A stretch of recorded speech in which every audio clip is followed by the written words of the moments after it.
Hi, my name is Nathan Thomas, and today I'll be talking about the game Hades. I'll be talking a little bit about its background and how it engages with classical antiquity. Hades is a roguelike action role-playing game developed by the independent studio Supergiant Games. It was first released in early access in 2018 and then later fully launched in 2020 to immediate critical acclaim. What makes Hades stand out is not only its polished gameplay mechanics, but its ability to bring ancient Greek myth into a contemporary setting with new life. The game is a fusion of innovative indie design and deep engagement with the stories of the gods. Today, I will situate the game within its moment of release, discuss its critical and cultural reception, and explore how it adapts classical antiquity in ways that are both authentic and creative. Supergiant Games is an independent studio based in San Francisco. Prior to Hades, they had already established themselves as pioneers of narrative-driven indie titles. Their first game, Bastion, released in 2011 and gained attention for its distinctive narrator mechanic and hand-painted art style. Transistor, released in 2014 and expanded on this formula with cyberpunk aesthetics and a haunting soundtrack, while Pyre, released in 2017, experimented with combining sports mechanics with myth-inspired storytelling. Each of these games showcased a blend of narrative, art, and sound that laid the groundwork for Hades. The studio has always worked with small, tightly knit teams, which fosters creative cohesion across all aspects of production. The creative director for Hades was Greg Kasavin, who had previously worked as a journalist and critic at GameSpot before moving into development. His background in writing and criticism helped shape the game's narrative focus. The art direction was led by Gen Z, whose bold, myth-inspired visuals became one of the most recognizable aspects of the game. The soundtrack and sound design were created by Darren Korb, who provided the voice for multiple protagonists. For the protagonist, Zagreus, Logan Cunningham, another team member, lent his voice to multiple characters, including Hades, Poseidon, and the game's narrator. Because the studio's small size, team members often wore many hats, which created a tight sense of cohesion across the game's design, writing, art, and sound.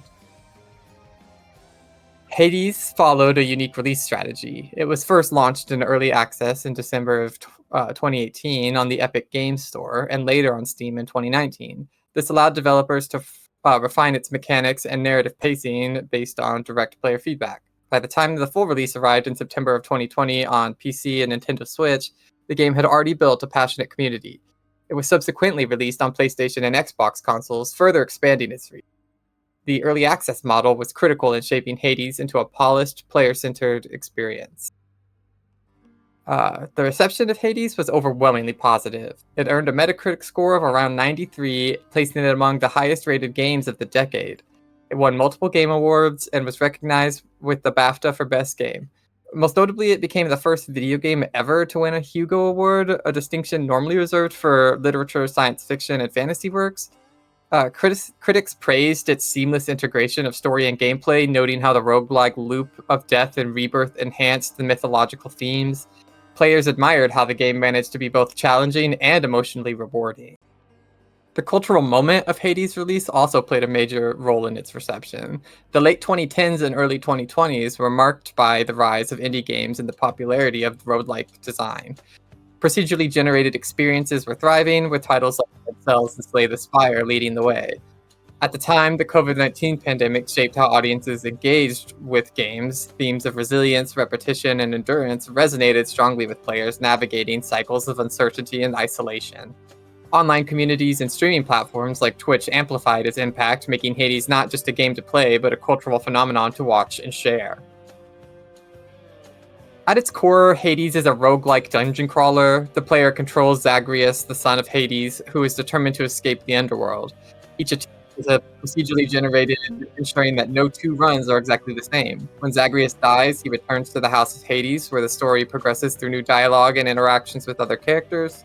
This mechanic of narrative persistence, where failure is not an end but part of the story, sets Hades apart. It cleverly mirrors the mythological theme of endless struggle against fate. The combat is fast-paced and varied, with multiple weapons available, from swords and spears to shields and bows. Each weapon can be modified through upgrades and divine boons from the Olympian gods to add unique abilities. These blessings create a sense of varied and personalization, making each run feel fresh. Difficulty is balanced with humor, witty dialogue, and a sense of progress that keeps players motivated. The cycle of trial, death, and retry is central to the experience, and instead of feeling punishing, it becomes the heart of the narrative itself. Art director Gen Z gave Hades its striking visual identity. The character designs blend mythological authenticity with modern flair, making the gods feel timeless yet relatable. Bold colors, expressive line work, and symbolic motifs give each environment and character a distinctive look. Nyx, for instance, is rendered as a cosmic star-filled figure that invokes primordial mystery, while Dionysus is playful and colorful, reflecting his domain. The environments of Tartarus, Asphodel, Elysium, and the Temple of Styx each have unique palettes that visually distinguish the player's progression through the underworld. The soundtrack, composed by Darren Korb, is another defining feature. It blends Mediterranean instruments and other sounds, like with the lyre, with rock and metal elements, creating a hybrid soundscape that feels both ancient and modern. The music shifts dynamically depending on the area. Darker, more oppressive tones in Tartarus, fiery rhythms in Asphodel, and bright but unsettling melodies in Elysium. The soundtrack became so popular it was actually performed in live concerts, cementing its place as a cultural artifact beyond the game itself. The voice acting in Hades is remarkable given the small team. Darren Korb voices Zagreus with warmth and humor, making him a relatable protagonist. Logan Cunningham provides the voice for multiple gods, giving each a distinctive personality. His performance as Hades is commanding and ominous, while his Poseidon is booming and charismatic. The cast's versatility meant that, even with limited resources, the games achieved a rich and immersive narrative experience. Perhaps the most significant feature of Hades is its engagement with Greek mythology. Zagreus himself is an obscure figure in ancient sources, but here he is elevated to the role of protagonist. Persephone, often depicted as a passive victim in the abduction myth, is reimagined as a mother figure with agency and choice. Nyx becomes a nurturing guide, embodying the primordial night.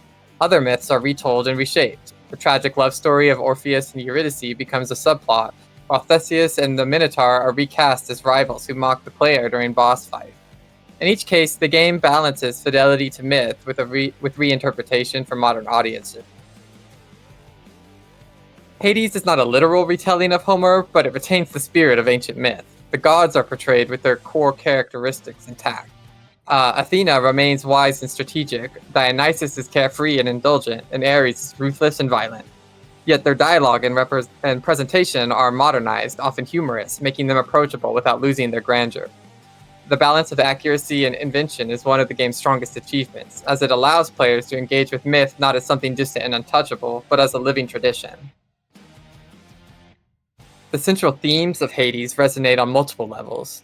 Family conflict is at the heart of the story, particularly the strained relationship between Zagreus and his father. Cycles of death and rebirth are reflected in both the gameplay loop and the mythological framework.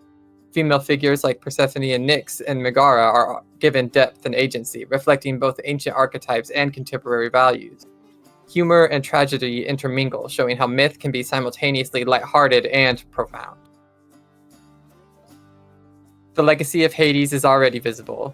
It set new standards for integrating narrative into roguelike gameplay and influenced later myth-inspired games like Stray Gods.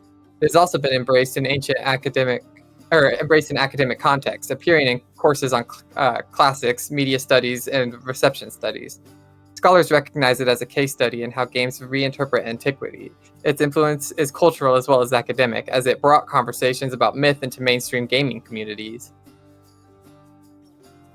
The announcement of Hades 2 in 2022 confirmed the lasting impact of the original. The Secret introduces Melanie, sister of Zagreus, as the new protagonist, expanding the mythological focus and themes of family conflict. It releases this year and has already amassed an avalanche of positive reviews. The sequel's success demonstrates that Hades is not just a standalone hit, but the beginning of a franchise that will continue to shape how myth is experienced in games. To conclude, Hades is a groundbreaking example of how video games can adapt classical antiquity. It balances respect for mythological authenticity with modern innovation in design and storytelling. Its released context, critical acclaim, and cultural resonance demonstrates its significance both as a work of art and as an adaptation. Most importantly, it allows players to actively participate in myth, not just by reading or watching, but by living through struggles of Zagreus. In doing so, Hades proves that the gods of Greece are still alive, reimagined for new audiences in the digital age. And here's my bibliography with the sources. Thank you for listening.